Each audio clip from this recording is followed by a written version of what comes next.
Muy buenos días, pueblo remojado y en remojo. Celebramos el cese al fuego en Gaza, una victoria de los pueblos del mundo, mas no de sus gobernantes. Petro tomó la iniciativa.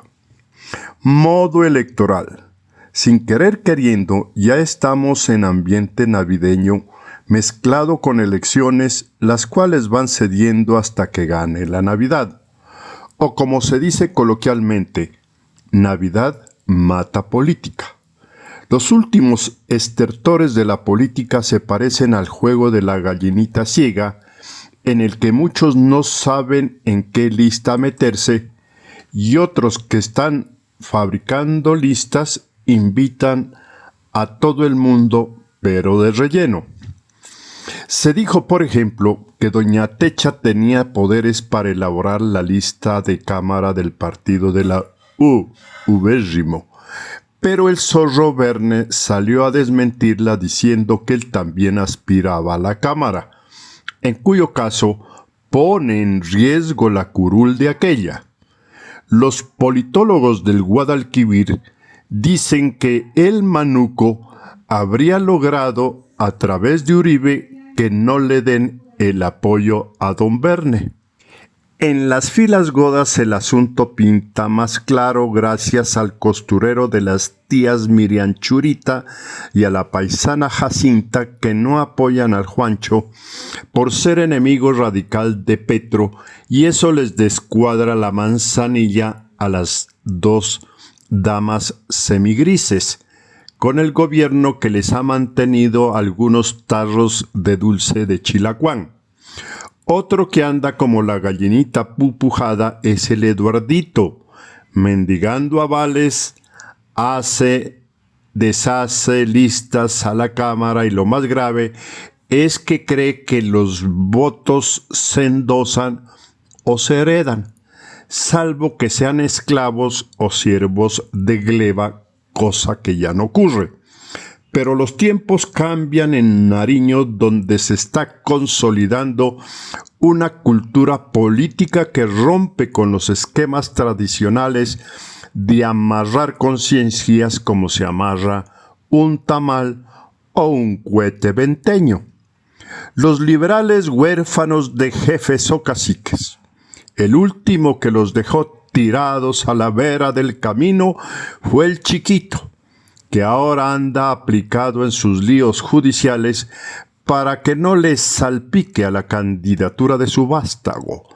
Dicen que mejor se retira porque eso de andar explicando los líos judiciales de la casa es una tarea difícil.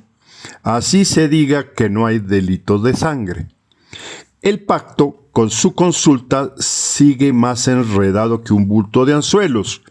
El único que la tiene clara también es el suscrito, porque va a la Cámara por AICO en lista abierta con voto preferente, y eso que le pasa factura de lo que hizo o dejó de hacer su hermano Darío. Pero no le dicen de frente sino a través de terceros, para mandarlos a freír espárragos, dice la jetial. ¡Ja! ¡Qué diplomática! Para no decirles que los manda a comer con campana. Así les duela. El hermano Darío fue el mejor congresista que ha tenido Nariño, y no lo voy a discutir con nadie, dice la jetial, borneando la chalina como bufanda palestina. Que no venga Petro es lo de menos, lo importante es que deje amarrados esos 12.2 billones con B de bámbaro a Nariño, y nosotros, o mejor, B de berraco, y nosotros los pastuzos tenemos que pararnos duro para que se ejecuten y se gasten bien.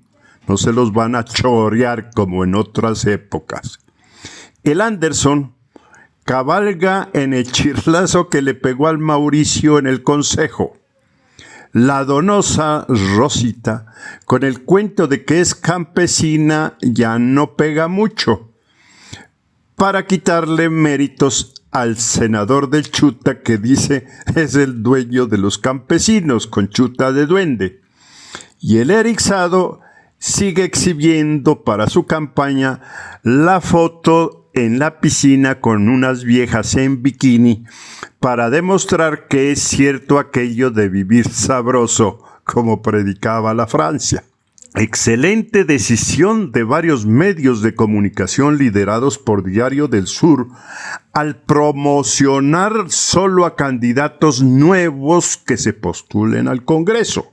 Esa determinación fue tomada por unanimidad en reunión de columnistas y el director, a partir del análisis de que ninguno de los actuales congresistas merecía la reelección. Reporte de sintonía allá en Buesaco. A doña Blanca y don Julio un fuerte abrazo, un saludazo, como decía el finado Pachito Muñoz, decía un saludazo a todos los novios que están en los potreros. La propuesta del Chucho va más allá de elecciones, dice él. Es para crear una nueva cultura política que supere esa perversa compra de votos que hipoteca las conciencias durante 4 años de silencio cómplice con unos mal elegidos congresistas que nos han negado el derecho a vivir bien. ¿Rendición de cuentas?, pregunta la Getial, ¿o autoelogios con comité de aplausos?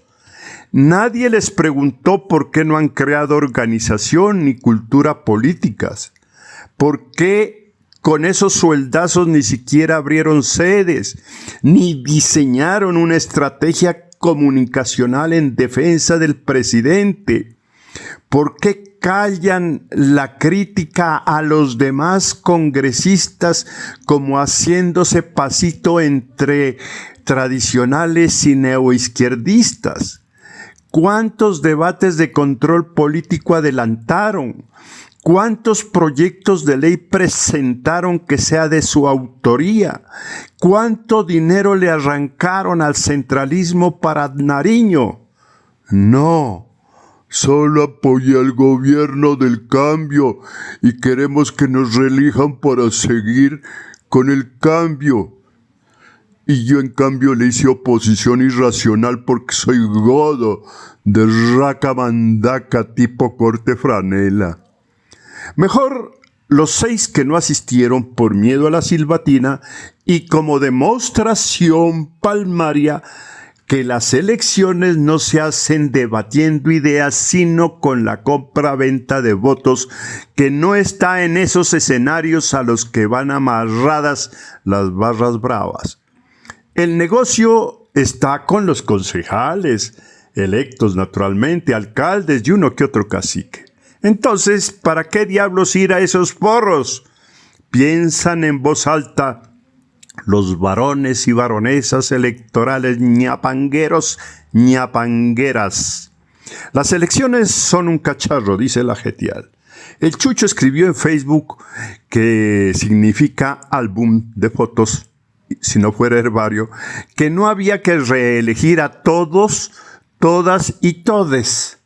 Y le cayó un opinador reprochándole que cómo iba a utilizar esa inclusión de género que ya había desconocido la Real Academia Española. Como un tipo culto, el Chucho no debía escribir esas pendejadas y sobre todo lo de todes. Chucho le respondió que el todes se refería al travestismo electoral coloquialmente conocido como manzanillismo. Recibió de respuesta un corazoncito. ¡Ay, tan lindos! La Getial estuvo en Tumaco esperando a su traga maluca, el Petro, que la dejó con las trenzas hechas. Pero no importa, con tal que mande el compromiso del billete largo para Nariño, como en la época de mi doctor Arellano, que llevaba el cheque para el colegio en la cartera. Ahora sí que se necesita de congresistas bien fajados que hagan realidad la ejecución de esa plata y no dejen solo constancias chimbas diciendo los nariñenses están preocupados, hablando en tercera persona. No, así no. Debería decir los nariñenses estamos berracos porque no cumple el gobierno central. y corra a hacer mitin a la entrada del Palacio de Nariño. Así nos quiten la mermelada, o mejor, el dulce de calabaza. La IPS de propiedad de la paisana Jacinta se permite informar que ha llegado con tortícolis de tanto dar abrazos y muchas del lado derecho. En cambio, el pariente y paisano parecía el gran Pachá rodeado de 2 precandidatos a la Cámara como chumbo antes de Navidad. El chiquito anda más perdido que la guitarra de Gardel. Hay un aspirante al que nadie quiere recibir en ninguna lista para Cámara porque es muy pendenciero, que la mitad de su primer sueldo el Chucho lo donará al asilo de ancianos. ¿Quién da más? Tiritingos, chuchingas. ¿Quién entiende? José María es masculino y María José es femenino. Si hay masculino, ¿por qué no hay menosculino? Si hay un colegio llamado Cristo Rey y otro Cristo Obrero, ¿en cuál de los dos matriculo a mi hijo? Si a Navarro le tachan la na, queda barro. O si luego le tachan el barro, queda na. Eso es todo por hoy. Nos pillamos el próximo viernes. Chao, muchachos.